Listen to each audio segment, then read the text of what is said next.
I still remember the way he set down his wine glass before he started.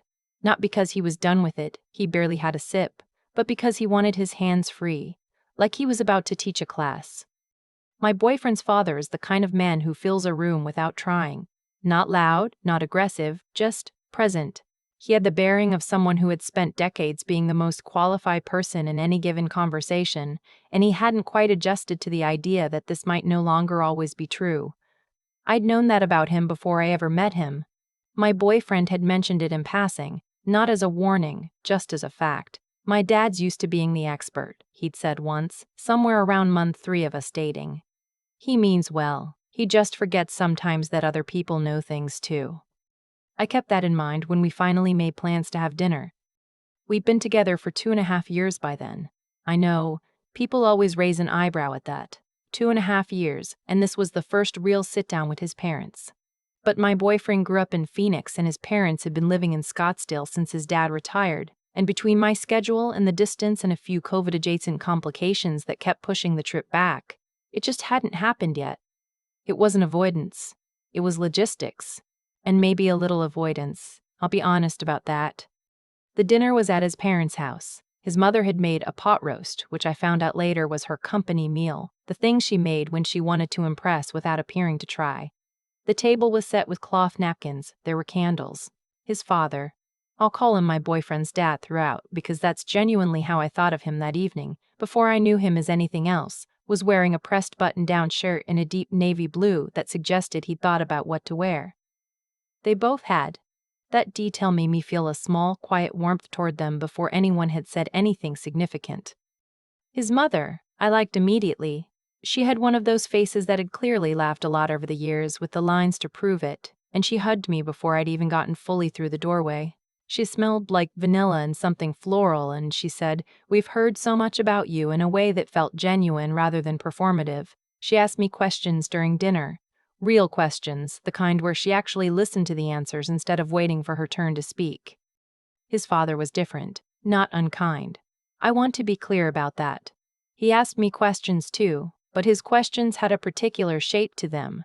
They were the questions of someone assembling a profile. Where did you grow up? Where did you go to school? What do you do? When I told him I was a financial attorney, he nodded in a way that suggested he was filing this away. He'd retired 3 years earlier from a long career as a senior partner at one of the more established corporate law firms in the Phoenix metro area. He'd spent the last 2 decades of his career doing mergers and acquisitions, and from everything my boyfriend had told me, he'd been very good at it. The firm had named a conference room after him, which is the kind of thing that sounds like a joke, until you realize it isn't.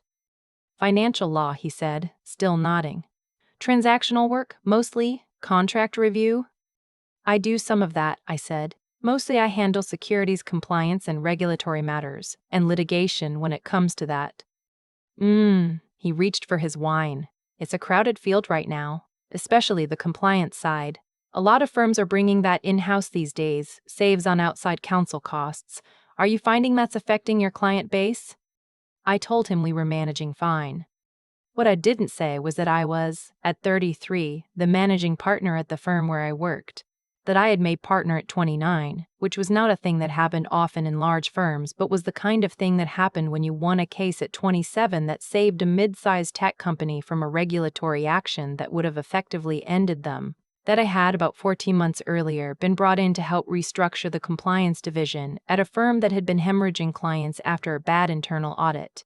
A firm that, as it happened, had been one of the places where my boyfriend's father had sent work over the years before he retired. I didn't know that part yet in the moment. I found it out later. What I did know was that he had opinions about securities law, and he was sharing them. He wasn't wrong exactly. That was the thing. He wasn't saying anything that was factually inaccurate, but he was saying it in the tone of someone explaining something to a person who had never encountered it before, and there was a gap, a fairly significant gap, between the way he understood the current regulatory landscape and the way it actually existed now. Because his knowledge had crystallized somewhere around 2019 and the field had moved since then. Not in ways that would be obvious unless you were living in it. But I was living in it. My boyfriend had gone quiet in a way I recognized. He knew his father well enough to know when to let it run its course, and he was doing that. eating his pot roast, nodding occasionally, staying out of it. His mother was watching me with an expression I couldn't quite read. Attentive, maybe, alert. The Dodd-Frank adjustments made a lot of the smaller compliance structures obsolete, his father was saying. Firms that built their whole model around that framework have had to completely reinvent. I saw it happen in real time, clients calling, asking what to do. There's a right way and a wrong way to navigate those transitions. There is, I agreed. The attorneys who struggled were the ones who stayed too theoretical. You have to understand the business side. You can't just know the law. You have to know how the law affects the actual movement of capital. That's what separates the good ones from the ones who are just checking boxes. He said this looking at me directly in the manner of someone imparting wisdom. I took a sip of my water. I looked at the candle in the center of the table for a moment. I thought about a few different ways to respond. I think that's true, I said. The intersection of legal structure and financial architecture is where most of the interesting work happens. It's also where most of the exposure lives, which is what keeps me busy. Sure. He waved a hand lightly, but you're early in your career still. You'll find that the real complexity doesn't hit until you're dealing with multi-entity structures, holding company situations, cross-border regulatory conflicts. That's when it gets genuinely complicated. His mother said quietly, Gerald, just his name, one word. He glanced at her. More pot roast? She asked and held up the serving dish. The conversation moved for a few minutes to other things. His mother asked my boyfriend about his job, and he talked about a project he'd been working on, and I watched the father listen to his son with evident, uncomplicated pride. He loved his kid. That was plain. Whatever the texture of the evening, whatever the dynamic happening at this table, the man loved his son. Then his father turned back to me. Do you know much about the Harlow Group situation? He asked. I knew the Harlow Group situation well because I had spent 4 months in 2022 helping untangle it. A little, I said. Nasty business, he said. Classic case of a compliance team that didn't have the standing to push back on the executives. That's the problem when legal is too deferential to the business side. You end up with exactly that kind of exposure. The attorneys who were involved should have drawn harder lines earlier. Some of the attorneys who were involved had drawn exactly as hard a line as the structure of the engagement allowed them to draw. I had been one of them. The outcome had been as good as it could have been given what we walked into, and two of the senior people involved had subsequently testified to that effect. I had the written commendation from the oversight board framed in my office, which I realize sounds like a humble brag, but context matters. It was complicated, I said. These things always are, he agreed, in a tone that suggested he had a complete picture of it. My boyfriend had put his fork down. He was looking at me with a careful expression. He knew I knew something. He didn't know what, specifically, but he knew I wasn't reacting the way someone would react if they had only a passing familiarity with the subject. His mother, I noticed, had stopped pretending to eat. Who did you say you work for? His father asked. I told him the name of my firm. Something crossed his face. A small recalibration. Whitmore and Haynes? Yes. They were involved in the Harlow cleanup, he said. They were. A beat. You were at Whitmore and Haynes during that? He was doing math, adjusting the timeline against what he'd assumed about my age and experience level. I joined as an associate 8 years ago, I said. I've been managing partner for about 1.5 years. The table was quiet in the specific way that tables get quiet when something has just shifted. Managing partner, he said. Yes. His mother made a small sound that was not quite a laugh and not quite anything else. She lifted her wine glass. My boyfriend said very neutrally, Dad, I think I mentioned. You didn't, his father said. Not accusing, just noting. He looked at me. I apologize. I was operating under a false assumption about. I assumed you were newer to the field than you are. I was speaking to you as if. He stopped. Set his fork down. I was condescending. A little, I said. He laughed. It was a short laugh, surprised out of him, and it changed his whole face. The professional authority lifted for a moment, and underneath it was just a person sitting at his dining room table, realizing he'd made an error. I knew someone at Whitmore and Haynes, he said, Jim Calloway. He handled some of our referral work before he retired. He mentioned once that they'd made a younger partner. He said she was the one who cleaned up the Harlow situation. He paused. He said she was exceptionally good. I didn't say anything. That was you, he said. Jim's very kind. He was quiet for a moment. Then, I've been retired for 3 years. The field moves fast. I know that. He picked up his wine glass. I've fallen into the habit of assuming I'm the most current person in a conversation about law. My wife has told me about this habit. I have, his mother confirmed. I'm sorry, he said to me. Genuinely, that was not how I intended to spend this dinner.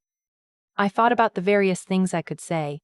I could be gracious in a way that minimized it, or gracious in a way that acknowledged it, or I could let it sit without commentary. I appreciate that, I said, and for what it's worth.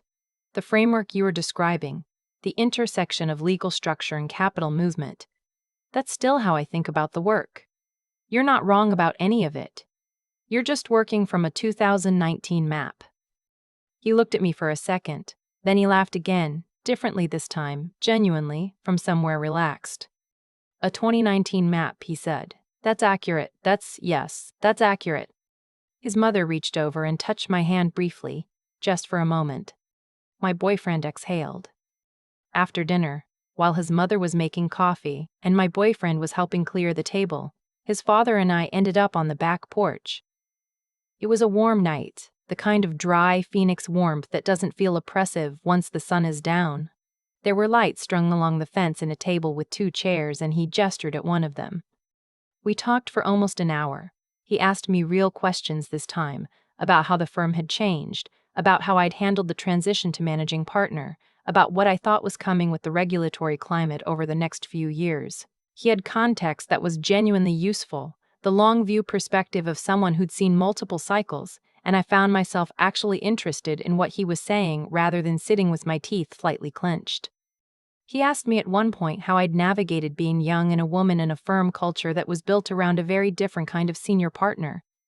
I told him honestly, it wasn't always easy. There had been moments.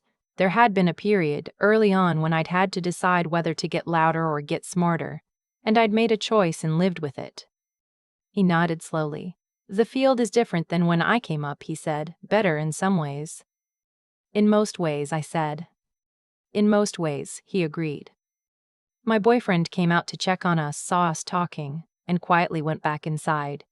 His mother later told me she'd stood at the window for a moment, watching us through the glass, and felt something loosen in her chest. When we left that night, my boyfriend's father shook my hand at the door, which was the same thing he'd done when we arrived. But it was a different handshake. Not the sizing up kind, the other kind. The kind that means something else. In the car, my boyfriend was quiet for a while. Then he said, "I'm sorry I didn't set that up better." "You couldn't have known how it would go," I said. "I know how my dad can be."